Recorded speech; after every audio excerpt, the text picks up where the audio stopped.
All right, now an important part of any rigging system is your anchor point. Here, Scott, I notice you've anchored the Porter wrap to the sling with a girth hitch. How's that done? The way that's done is take a dead-eye sling.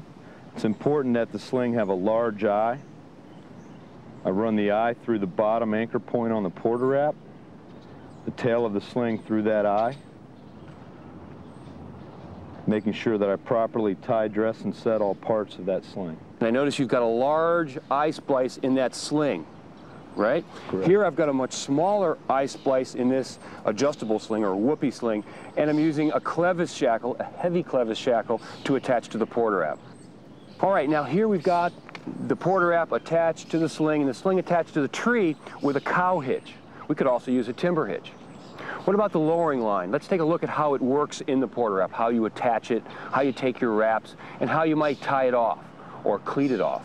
Well, first I get the lowering line, which has been tied to the limb that's being rigged by the climber. I take a bight of rope, run it through the top ring of the Porter wrap and around and behind that bottom pin. Now you always want to take your wraps on the tube, and you don't want to be bending the rope as you're lowering on the pins or the smaller diameter rod, but around the pipe. That's right, and a way to tension it is to make sure that I have both parts of the lowering line parallel, the piece to the part to the limb coming down.